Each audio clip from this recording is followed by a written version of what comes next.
Hi friends, నమస్తే. Welcome back to our channel నా ప్రపంచం. అందరూ ఎలా ఉన్నారండి? మేమైతే చాలా బాగున్నాము. అలాగే మీరందరూ కూడా చాలా చాలా బాగుండాలి అని చెప్పి మనస్ఫూర్తిగా కోరుకుంటూ ఈ వీడియో అయితే మాత్రం చాలా మంచి యూస్ఫుల్ వీడియో అని అయితే నేను చెప్తున్నాను. ఎందుకు అని అంటే ఈ ఈ చెట్టు వచ్చేసి ఇది రెండు పర్పస్గా ఉపయోగపడుతుందండి. ఇది శంకు పూల చెట్టు అంటారు. ఈ చెట్టుని ప్లాంట్ వచ్చేసి శంకు పూల చెట్టు అనమాట. చూసారు కదా, మనకి ఈ ఫ్లవర్ వచ్చేసి ఈ ఫ్లవర్ వచ్చేసి శంకు అంటే మన శంకు ఎలా ఉంటుందో అలా ఉంటుందో, అందుకోసమే శంకు పూల చెట్టు అని అంటారు. ఈ శంకు పూలు మనకి భగవంతుడికి అంటే మనకి శివయ్యకి బాగా ప్రీతికరమైన పూలగా కూడా పరిగణిస్తారు. ఇది మనం శివుడికి అభిషేకం చేసుకునేటప్పుడు ఈ పూలని నిత్య పూజలో ఉంచి అభిషేకం చేసుకుంటే చాలా మంచిది. అలానే ఈ ప్రతి ఇంట్లో కూడా ఈ ప్లాంట్ అనేది ఒకటి పెట్టుకోండి. అది భక్తితోటి మనకి పూజలు చేయడానికి ఉపయోగపడుతుంది. ఇంకా రెండో పర్పస్ వచ్చేసి ఇది మెడిసినల్ వాల్యూ ఉన్న మొక్క అన్నమాట. ఈ మొక్క వచ్చేసి చాలా మెడిసినల్ వాల్యూ ఉన్న మొక్క. ఈ పువ్వులని ఇవి మనకి ఎన్ని పూలు దొరికితే అన్ని పూలను తీసుకొచ్చుకొని మనకి ఒక గ్లాస్ నీళ్ళల్లో ఆ పూలన్నీ వేసేసుకొని మొత్తం కూడా బాగా మరగనివ్వండి. మరగనిచ్చిన తర్వాత వడపోసుకొని ఆ కాచిన నీళ్ళని తీసుకుంటే చాలా మనకి హెల్త్ బెనిఫిట్స్ అయితే ఉన్నాయి. హెల్త్కు సంబంధించిన ఇలాంటి మనకి కొన్ని విషయాలు తెలిసినప్పుడు అవి చక్కగా పాటిస్తే మన ఆరోగ్యం మన చేతిలో. అందుకోసం వీటిని ఇప్పుడు చాలామంది మనం ఇళ్ళల్లో వేసుకొని అన్ని ప్లాంట్స్ మనం పెట్టుకోలేం కదండి. అలాంటి వాళ్ళు మరి ఇంత వాల్యూ ఉన్న వాటిని కొనుక్కుంటూ ఉన్నారు. అవి ఎంత మనీయో కూడా నేను చెప్తాను మీకు. ఇవి చాలామంది ఇప్పుడు రైతులు ఈ ప్లాంట్స్ని వాళ్ళ వృత్తిగా అనమాట, వ్యవసాయం అన్నీ ఎలా చేస్తున్నారో ఈ ప్లాంట్స్ కూడా వాళ్ళు అలా పొలాల్లో అనమాట మనం మిగతా మొక్కల్ని పెంచుతూ వ్యవసాయం చేస్తూ ఇది అదనంగా కూడా వీటిని గట్ల మీద అనమాట పక్కన అన్నీ వేసేస్తూ ఉంటే ఇవి ఈజీగా మనకి పెరుగుతూ ఉంటాయండి. ప్లాంట్ అనేది చాలా ఈజీగా పెరుగుతాయి. ఇది కీపర్ వైడ్ అనమాట. అందువల్ల దీన్ని ఒక పక్కగా వేస్తూ మనకి ఒట్టి పందిలాగా పెట్టేసుకొని రైతులు బాగా అనమాట వీటిని డెవలప్ చేస్తున్నారు. ఎందుకంటే మెడిసినల్ వాల్యూ ఉన్నవి కాబట్టి అంత విలువైనవి రైతులు వాళ్ళ ఇది ఒక పంటగా పరిగణించి చక్కగా పండిస్తున్నారు. ఇవి ఫ్లవర్స్ వచ్చేసి 100 గ్రాముల ఫ్లవర్స్ 300 ఛార్జ్ చేస్తున్నారటండి.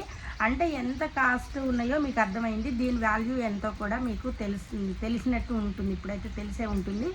అందువల్ల ఈ మొక్కల్ని మనం వీలైనంత వరకు మన ఇంట్లో కూడా చక్కగా పెంచుకొని ఈజీగా వస్తాయండి. వీటికి విత్తనాలు సీడ్స్ అనేది వచ్చేస్తాయి అన్నమాట. ఇంకా సీడ్స్ని బట్టి మళ్ళీ మనం 2-3 ప్లాంట్స్ కానీ ఇంకెక్కువ ప్లాంట్స్ కానీ మన దగ్గర పెంచేసుకొని మనం కూడా ఇంత వాల్యూ ఉన్న వాటిని చక్కగా ఇది నానపెట్టేసుకొని ఆ నీళ్ళని తాగితే చాలా మంచిదని డాక్టర్లు సలహా చెప్పారు. కాబట్టి చక్కగా ఇలాంటి మొక్కలన్నిటిని కూడా పెంచుకోవాలి.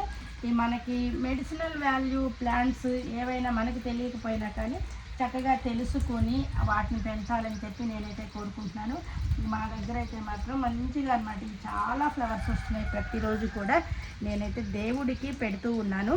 ఇంకా మనము ఆ పెట్టిన పూలని అంటే మళ్ళీ ఇట్లానే కోసి వాటిని నీళ్ళలో వేసుకోవాలని కూడా కాదు. మనము దేవుడికి పెడతాం కదండి. దేవుడికి పెట్టిన తర్వాత తెల్లవారి ఆ పూలను తీస్తాం కదా. ఆ పూలను తీసినప్పుడు ఒక్కసారి మామూలుగా వాష్ చేసేసి ఇంకా అవి నైట్ మొత్తం నానపెట్టేసుకొని ఆ నీళ్ళని మనం చక్కగా తాగితే ఏమన్నా మనకి అంటే హాస్పిటల్కి వెళ్ళకుండా ఇంట్లోనే కొన్ని మన జబ్బులని నివారించుకునే మెడిసినల్ వాల్యూస్ ఉన్న చెట్లన్నీ కూడా మన చుట్టూనే ఉంటాయండి, ఎక్కడో ఉండవు. చాలా ప్లాంట్స్ గురించి మనకు తెలియకుండానే మన చుట్టుపక్కల మొత్తం కూడా మొక్కలు అనేది ఉంటాయి. ఆ మొక్కల్ని ఏ మొక్క ఎలా ఉంటుంది అని చెప్పి మనం తెలుసుకున్నాం అనుకోండి, ఆ ప్లాంట్స్ సేవ్ చేసుకుంటే చాలా మంచిది. నేను మా గార్డెన్లో ఇంకొక మొక్క కూడా ఉందండి. ఆ మొక్క ఏంటి అంటే ఇప్పుడు వాతావరణం అంతా ఇలా ఉంది కాబట్టి వర్షానికి బయటికి వెళ్ళలేను. నేనైతే ఖచ్చితంగా ఆ మొక్కను కూడా మీకు చూపిస్తాను. అదే మొక్క అంటే మనకి ఏదైనా దెబ్బ తగిలిందనుకోండి, దెబ్బ తగిలినప్పుడు హాస్పిటల్ దాకా వెళ్ళకుండా ఇంట్లోనే ప్రథమ చికిత్స అంటారు కదా, ఇంట్లోనే చక్కగా ఆ మొక్కని ఆ ఆకుని తీసుకొచ్చుకొని ఇలా నలపాలన్నమాట. ఆకుని మొత్తం కూడా ఇలా చేత్తో అనేసి దాంట్లోంచి గ్రీన్ రసం అనేది వస్తుంది. ఆ రసాన్ని ఆ దెబ్బ తగిలిన చోట వేసుకున్నామనుకోండి, అసలు ఎమ్మటే నయమవుతుందనమాట. ఇంకా మనం మెడిసిన్స్ అసలు ఏమీ వాడక్కర్లేదు. ఇంజక్షన్లు కానీ, మందులు కానీ, డాక్టర్ దగ్గరికి వెళ్ళే పనే లేదనమాట. అలా చిన్న చిన్నవన్నీ కూడా చాలా వాల్యూ ఉన్న మొక్కలన్నీ కూడా మన గార్డెన్ మన చుట్టూనే ఉంటాయి. అది ఆ మొక్కలు ఏంటో తెలుసుకుంటే చాలా ఈజీ అండి. ప్రతి ఒక్కళ్ళం కూడా అన్ని మొక్కల గురించి తెలుసుకోవాలి. అలానే ప్రతి ఒక్కళ్ళు కూడా వీలైనంత వరకు చక్కగా గార్డెన్స్ని పెంచుకోండి. ఒక మొక్క 2 మొక్కలు చిన్న చిన్నగా ప్లాన్ చేసుకోండి. ముందుగా అయితే ఆకుకూరలను పెడితే మీకు గార్డెన్ ఎలా పెంచాలి అనేది ఈజీగా అర్థమవుతుంది.